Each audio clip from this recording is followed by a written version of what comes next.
Hello, good morning. आज दिन है सोमवार 26 सितंबर 2022।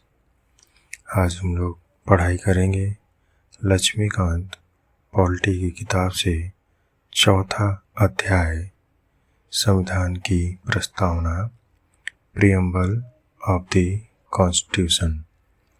तो चलिए शुरू करते हैं। सर्वप्रथम अमेरिकी संविधान में प्रस्तावना को शामिल किया गया था। तदुपरांत कई अन्य देशों ने इसे अपनाया, जिसमें भारत भी शामिल है। प्रस्तावना संविधान के परिचय अथवा भूमिका को कहते हैं। इसमें संविधान का सार होता है। प्रख्यात न्यायविद व संवैधानिक विशेषज्ञ N.A. पालकीवाला ने प्रस्तावना को संविधान का परिचय पत्र कहा है। भारतीय संविधान की प्रस्तावना पंडित नेहरू द्वारा बनाए और पेश किए गए संविधान सभा द्वारा अपनाए गए उद्देश्य प्रस्ताव पर आधारित है। इसे 42वें संविधान संशोधन अधिनियम 1976 द्वारा संशोधित किया गया, जिसने इसमें समाजवादी, धर्मनिरपेक्ष और अखंडता शब्द सम्मिलित किए। संविधान के प्रस्तावना की विषय वस्तु।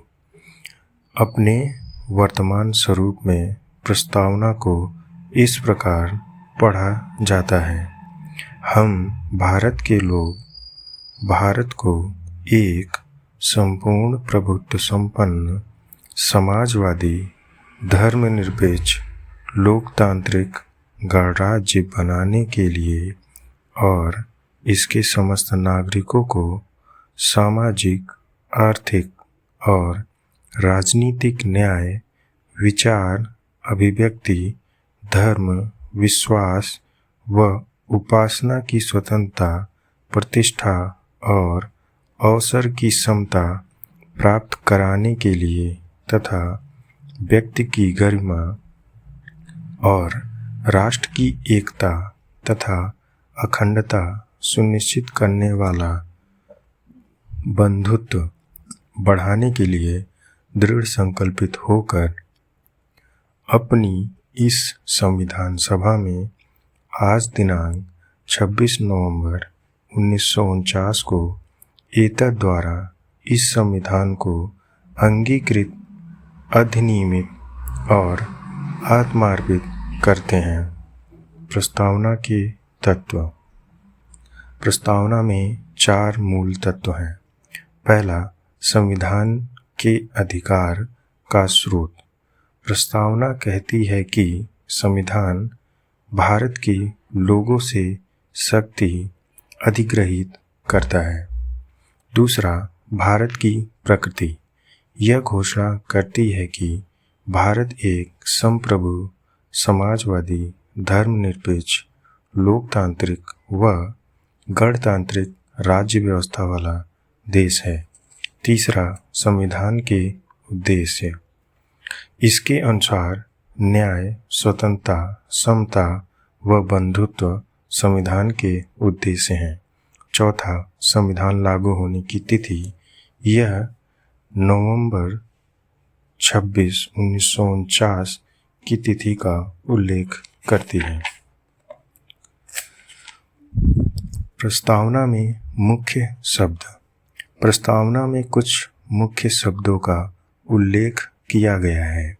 ये शब्द हैं संप्रभुता, समाजवादी, धर्मनिरपेक्ष, लोकतांत्रिक गणराज्य, न्याय, स्वतंत्रता, समता व बंधुत्व।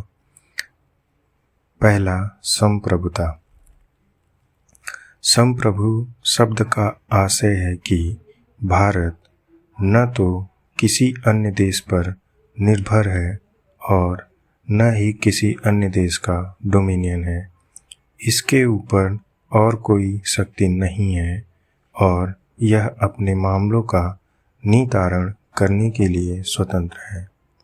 यद्यपि वर्ष 1949 में भारत ने राष्ट्रमंडल की सदस्यता स्वीकार करते हुए ब्रिटेन को इसका प्रमुख माना, तथापि संविधान से अलग यह घोषणा किसी भी तरह से भारतीय संप्रभुता को प्रभावित नहीं करती।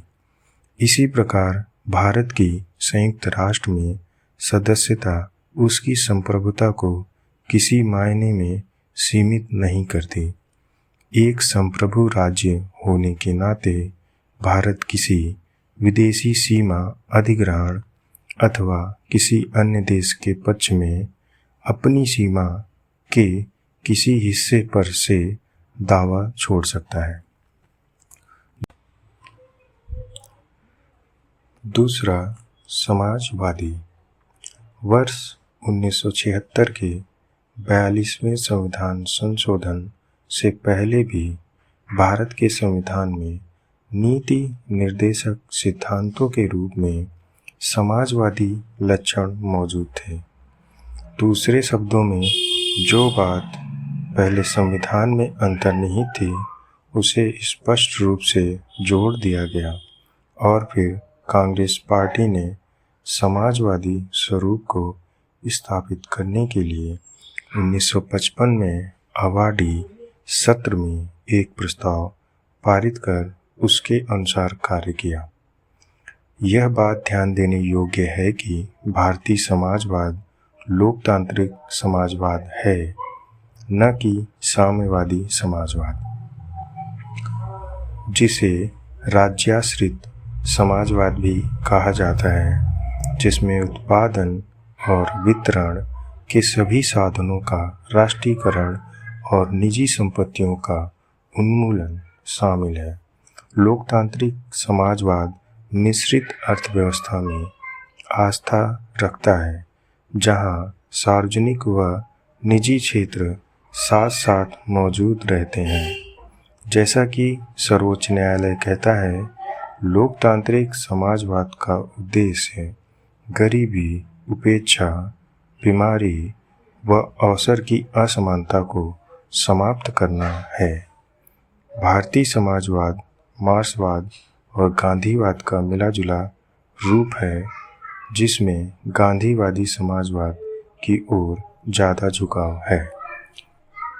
उदारीकरण, निजीकरण एवं वैश्वीकरण की नई आर्थिक नीति 1991 ने हालांकि भारत के समाजवादी प्रतिरूप को थोड़ा लचीला बनाया है। तीसरा, धर्मनिरपेक्ष। धर्मनिरपेक्ष शब्द को भी 42वें संविधान संशोधन अधिनियम 1976 द्वारा जोड़ा गया। जैसा कि उच्चतम न्यायालय ने भी 1974 में कहा था, यद्यपि भारत धर्मनिरपेक्ष राज्य शब्द का स्पष्ट रूप से संविधान में उल्लेख नहीं किया गया था, तथापि इसमें कोई संदेह नहीं है कि संविधान के निर्माता ऐसे ही राज्य की स्थापना करना चाहते थे।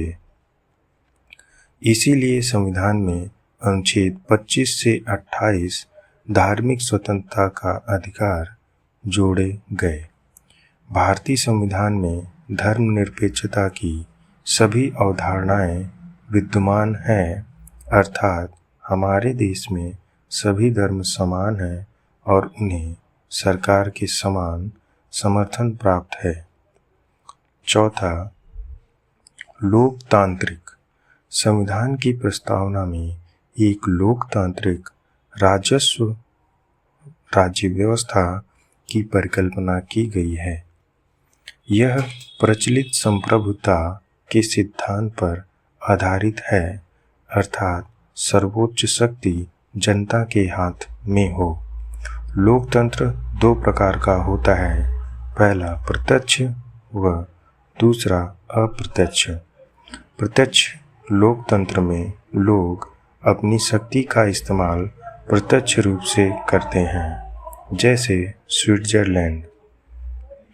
प्रत्यक्ष लोकतंत्र के 4 मुख्य औजार हैं।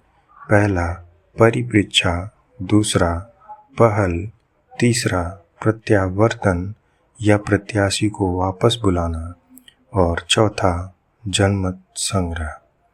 दूसरी ओर प्रत्यक्ष लोकतंत्र में लोगों द्वारा चुने गए प्रतिनिधि सर्वोच्च शक्ति का इस्तेमाल करते हैं और सरकार चलाते हुए कानूनों का निर्माण करते हैं। इस प्रकार के लोकतंत्र को प्रतिनिधि लोकतंत्र भी कहा जाता है। यह दो प्रकार का होता है, संसदीय और राष्ट्रपति के अधीन। भारतीय संविधान में प्रतिनिधि संसदीय लोकतंत्र की व्यवस्था है, जिसमें कार्यकारिणी अपनी सभी नीतियों और कार्यों के लिए विधायिका के प्रति जवाबदेह है। वयस्क मताधिकार, सामयिक चुनाव, कानून की सर्वोच्चता, न्यायपालिका की स्वतंत्रता व भेदभाव का अभाव भारतीय राज्य व्यवस्था के लोकतांत्रिक लक्षण के स्वरूप हैं।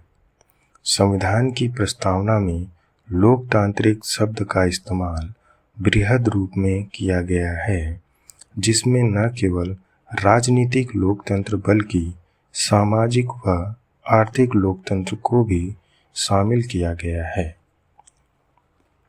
इस आयाम पर डॉक्टर अंबेडकर ने 25 नवंबर 1949 को संविधान सभा में दिए गए अपने समापन भाषण में विशेष बल देते हुए कहा था, राजनीति लोकतंत्र तब तक स्थायी नहीं बन सकता जब तक कि इसके मूल में सामाजिक लोकतंत्र नहीं हो। सामाजिक लोकतंत्र का क्या अर्थ है? इसका अर्थ है वह जीवन शैली जो स्वाधीनता, समानता तथा भ्रातृत्व को मान्यता देती हो। स्वाधीनता, समानता और भ्रातृत्व के सिद्धांत को अलग से एक त्रयी के रूप में नहीं देखा जाना चाहिए। ये आपस में मिलकर एक त्रयी की रचना इस अर्थ में करते हैं कि यदि इनमें से एक को भी अलग कर दिया जाए तो लोकतंत्र का उद्देश्य ही पराजित हो जाता है। स्वाधीनता को समानता से अलग नहीं किया जा सकता और समानता को स्वाधीनता से अलग नहीं किया जा सकता। उसी प्रकार स्वाधीनता और समानता को भ्रातृत्व या बंधुत्व से भी अलग नहीं किया जा सकता। समानता के अभाव में स्वाधीनता से कुछ का आधिपत्य अनेक पर स्थापित होने की स्थिति बनेगी। समानता बिना स्वाधीनता के वैयक्तिक पहल अथवा उद्यम को समाप्त कर देगी। इस संदर्भ में सर्वोच्च न्यायालय ने 1997 में व्यवस्था दी, संविधान एक समत्वपूर्ण सामाजिक व्यवस्था की स्थापना का लक्ष्य रखता है, जिससे कि प्रत्येक नागरिक को भारत गणराज्य की सामाजिक, सर्व आर्थिक लोकतंत्र में सामाजिक, आर्थिक और राजनीतिक न्याय प्रदान किया जा सके।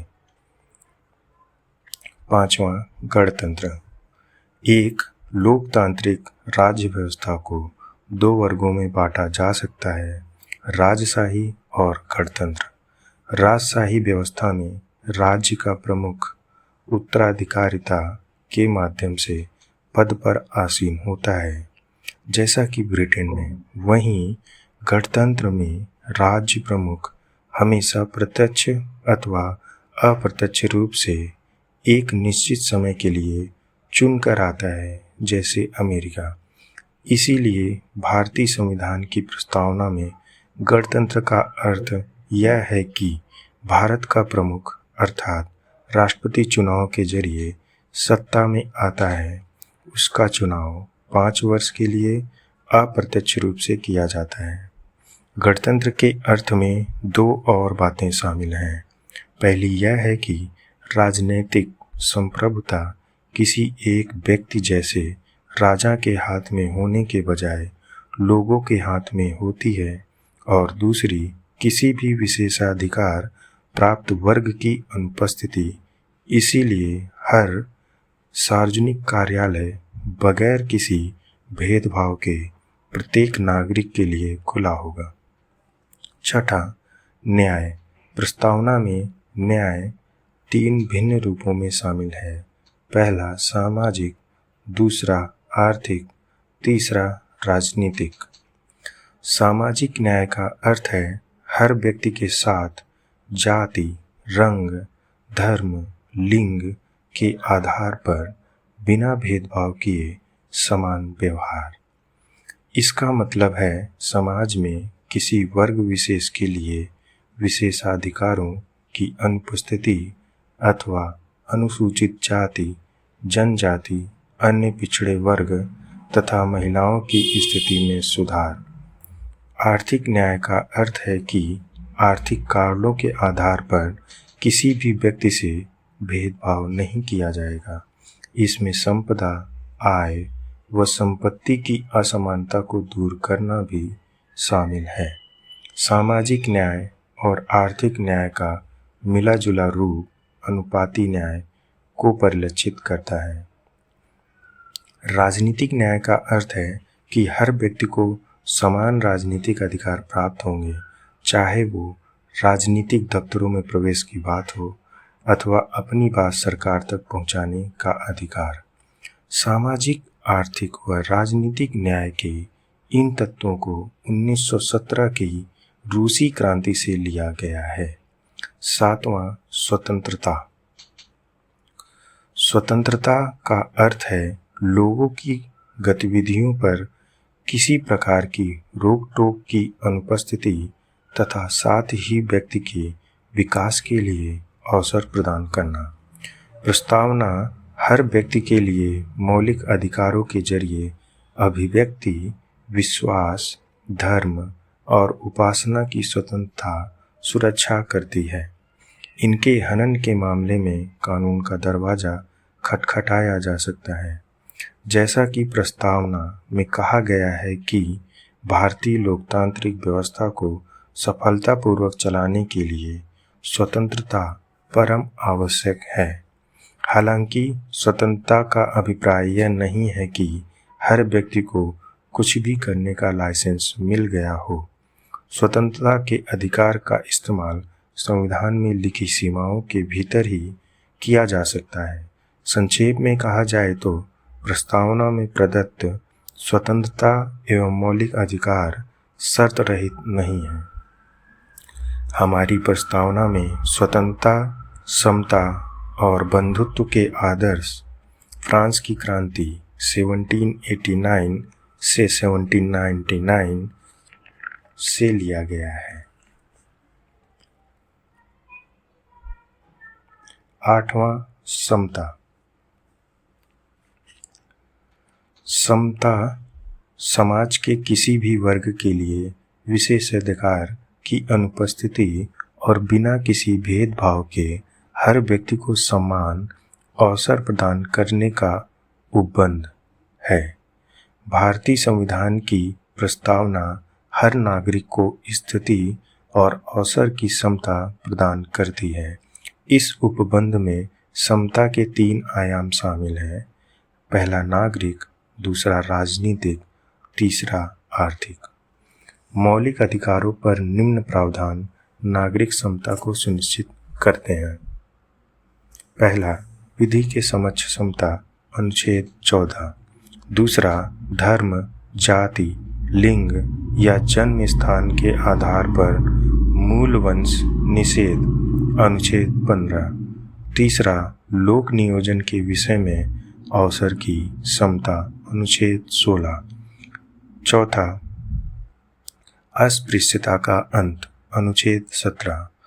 और पांचवा, उपाधियों का अंत, अनुच्छेद 18।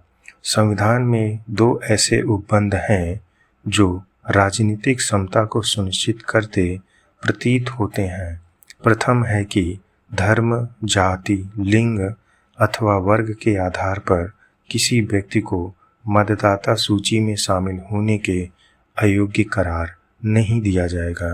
अनुच्छेद 325 लोकसभा और विधानसभाओं के लिए वयस्क मताधिकार का प्रावधान। अनुच्छेद 326 राज्य के नीति निर्देशक सिद्धांत। अनुच्छेद 39 महिला तथा पुरुष को जीवन यापन के लिए पर्याप्त साधन और समान कार्य के लिए समान वेतन के अधिकार को सुरक्षित करते हैं। 9वां बंधुत्व। बंधुत्व का अर्थ है भाईचारे की भावना। संविधान एकल नागरिकता के एक तंत्र के माध्यम से भाईचारे की भावना को प्रोत्साहित करता है। मौलिक कर्तव्य अनुच्छेद 51 भी कहते हैं कि यह हर भारतीय नागरिक का कर्तव्य होगा कि वह धार्मिक, भाषाई, क्षेत्रीय अथवा वर्ग विविधताओं से ऊपर उठ सौहार्द और आपसी भाईचारे की भावना को प्रोत्साहित करेगा। प्रस्तावना कहती है कि बंधुत्व में 2 बातों को सुनिश्चित करना होगा। पहला, व्यक्ति का सम्मान। दूसरा, देश की एकता और अखंडता। अखंडता शब्द को 42वें संविधान संशोधन अधिनियम 1976 द्वारा प्रस्तावना में जोड़ा गया। संविधान सभा की प्रारूप समिति के एक सदस्य के.एम. मुंशी के अनुसार व्यक्ति के गौरव का अर्थ यह है कि संविधान न केवल वास्तविक रूप से भलाई तथा लोकतांत्रिक तंत्र की मौजूदगी सुरक्षित करता है, बल्कि यह भी मानता है कि हर व्यक्ति का व्यक्तित्व पवित्र है। इस पर किसी व्यक्ति के गौरव को सुनिश्चित करने वाले मौलिक अधिकार और नीति निर्देशक तत्वों के कुछ प्रावधान बल देते हैं। इसके अलावा मौलिक कर्तव्यों 51 क में कहा गया है कि भारत के हर नागरिक की यह जिम्मेदारी होगी कि वह स्त्री के गौरव को ठेस पहुंचाने वाली किसी भी हरकत का त्याग करे और भारत की संप्रभुता, एकता और अखंडता की रक्षा करे। देश की एकता और अखंडता पद में राष्ट्रीय अखंडता के दोनों मनोवैज्ञानिक और सीमाई आयाम शामिल हैं। संविधान के अनुच्छेद 1 में भारत का वर्णन राज्यों के संघ के रूप में किया गया है ताकि यह बात स्पष्ट हो जाए कि राज्यों को संघ से अलग होने का कोई अधिकार नहीं है। इससे भारतीय संघ की बदली न जा सकने वाली प्रकृति का परिलक्षण होता है। इसका उद्देश्य राष्ट्रीय अखंडता के लिए बाधक सांप्रदायिकता, क्षेत्रवाद, जातिवाद, भाषावाद इत्यादि जैसी बाधाओं पर पार पाना है। प्रस्तावना का महत्व। प्रस्तावना में उस आधारभूत दर्शन और राजनीतिक, धार्मिक व नैतिक मौलिक कर्तव्यों का उल्लेख है जो हमारे संविधान के आधार हैं। इसमें संविधान सभा की महान और आदर्श सोच उल्लिखित है। इसके अलावा यह संविधान की नींव रखने वालों के सपनों और अभिलाषाओं का परिलक्षण करती है। संविधान निर्माण में महत्वपूर्ण भूमिका निभाने वाले संविधान सभा के अध्यक्ष सर अल्लादी कृष्ण स्वामी अय्यर के शब्दों में, संविधान की प्रस्तावना हमारे दीर्घकालिक सपनों का विचार है। संविधान सभा की प्रारूप समिति के सदस्य के.एम. मुंशी के अनुसार प्रस्तावना हमारी संप्रभु लोकतांत्रिक गणराज्य का भविष्य फल है। संविधान सभा की एक अन्य सदस्य पंडित ठाकुर दास भार्गव ने संविधान की प्रस्तावना के संदर्भ में कहा, प्रस्तावना संविधान का सबसे सम्मानित भाग है। यह संविधान की आत्मा है। यह संविधान की कुंजी है। यह संविधान का आभूषण है। यह एक उचित स्थान है जहां पर कोई भी संविधान का मूल्यांकन कर सकता है। सुप्रसिद्ध अंग्रेजी राजनीति शास्त्री सर अर्नेस्ट बारकर संविधान की प्रस्तावना लिखने वालों को राजनीतिक बुद्धिजीवी कहकर अपना सम्मान देते हैं। वह प्रस्तावना को संविधान की कुंजी नोट कहते हैं। वह प्रस्तावना के पाठ से इतने प्रभावित थे कि उन्होंने अपनी प्रसिद्ध पुस्तक principle of social and political theory 1951 की शुरुआत में इसका उल्लेख किया है। भारत के पूर्व मुख्य न्यायाधीश एम हिदायतुल्लाह मानते हैं, प्रस्तावना अमेरिका की स्वतंत्रता की घोषणा के समान है, लेकिन यह घोषणा से भी ज़्यादा है। यह हमारे संविधान की आत्मा है, जिसमें हमारे राजनीतिक समाज के तौर तरीकों को दर्शाया गया है। इसमें गंभीर संकल्प शामिल है, जिन्हें एक क्रांति ही परिवर्तित कर सकती है। संविधान के एक भाग के रूप में प्रस्तावना को लेकर एक विवाद रहता है कि क्या यह संविधान का एक भाग है या नहीं। बेरुबाड़ी संघ मामला 1960 में उच्चतम न्यायालय ने कहा कि प्रस्तावना संविधान में निहित सामान्य प्रयोजनों को दर्शाता है और इसलिए संविधान निर्माताओं के मस्तिष्क के लिए एक कुंजी है। इसके अतिरिक्त अनुच्छेद में प्रयोग की गई व्यवस्थाओं के अनेक अर्थ निकलते हैं। इस व्यवस्था के उद्देश्य को प्रस्तावना में शामिल किया गया है। प्रस्तावना की विशेषता को स्वीकारने के लिए इस उद्देश्य के बारे में व्याख्या करते हुए उच्चतम न्यायालय ने कहा कि प्रस्तावना संविधान का भाग नहीं है। केशवानंद भारती मामले 1973 में उच्चतम न्यायालय ने पूर्व व्याख्या को अस्वीकार कर दिया और यह व्यवस्था दी कि प्रस्तावना संविधान का एक महत्वपूर्ण भाग है। यह महसूस किया गया कि प्रस्तावना संविधान का अति महत्वपूर्ण हिस्सा है और संविधान की प्रस्तावना में उल्लिखित महान विचारों को ध्यान में रखकर संविधान का अध्ययन किया जाना चाहिए। LIC ऑफ इंडिया मामला 1995 में भी पुनः उच्चतम न्यायालय ने व्यवस्था दी कि प्रस्तावना संविधान का आंतरिक हिस्सा है। संविधान के अन्य भागों की तरह ही संविधान सभा ने प्रस्तावना को भी बनाया, परंतु जब कि अन्य भाग पहले से ही बनाए जा चुके थे। प्रस्तावना को अंत में शामिल किए जाने का कारण यह था कि इसे सभा द्वारा स्वीकार किया गया। जब प्रस्तावना पर मत व्यक्त किया जाने लगा तो संविधान सभा के अध्यक्ष ने कहा, प्रश्न यह है कि क्या प्रस्तावना संविधान का भाग है। इस प्रस्ताव को तब स्वीकार कर लिया गया, लेकिन उच्चतम न्यायालय द्वारा वर्तमान मत दिए जाने के बाद कि प्रस्तावना संविधान का भाग है, यह संविधान के जनकों के मत से साम्यता रखता है। दो तथ्य उल्लेखनीय हैं। पहला, प्रस्तावना न तो विधायिका की शक्ति का स्रोत है और न ही उसकी शक्तियों पर प्रतिबंध लगाने वाला। दूसरा, यह गैर न्यायिक है, अर्थात इसकी व्यवस्थाओं को न्यायालय में चुनौती नहीं दी जा सकती।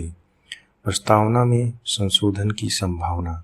क्या प्रस्तावना में संविधान की धारा 368 के तहत संशोधन किया जा सकता है? यह प्रश्न पहली बार ऐतिहासिक केस केशवानंद भारती मामले 1973 से उठा। यह विचार सामने आया कि इसमें संशोधन नहीं किया जा सकता क्योंकि यह संविधान का भाग नहीं है। याचिकाकर्ता ने कहा कि अनुच्छेद 368 के जरिए संविधान के मूल तत्व व मूल विशेषताओं, जो कि प्रस्तावना में उल्लिखित है, को ध्वस्त करने वाला संशोधन नहीं किया जा सकता। हालांकि उच्चतम न्यायालय ने व्यवस्था दी की प्रस्तावना संविधान का एक भाग है। न्यायालय ने अपना यह मत बेरूबाड़ी संघ के तहत दिया और कहा कि प्रस्तावना को संशोधित किया जा सकता है, बशर्ते मूल विशेषताओं में संशोधन नहीं किया जाए। दूसरे शब्दों में, न्यायालय ने व्यवस्था दी कि प्रस्तावना में निहित मूल विशेषताओं को अनुच्छेद 368 के तहत संशोधित नहीं किया जा सकता। अब तक प्रस्तावना को केवल एक बार 42वें संविधान संशोधन अधिनियम 1976 के तहत संशोधित किया गया है। इसके जरिए 3 नए शब्दों को जोड़ा गया है। पहला समाजवादी, दूसरा धर्मनिरपेक्ष, तीसरा अखंडता। इस संशोधन को वैध ठहराया गया है। इसी के साथ हमारा लक्ष्मीकांत पॉलिटी से चौथा अध्याय कंप्लीट होता है। इसके आगे हम लोग पॉलिटी का 5वां अध्याय संघ एवं इसके राज्य, यूनिटी एंड इट्स टेरिटरी पढ़ेंगे। तब तक के लिए धन्यवाद।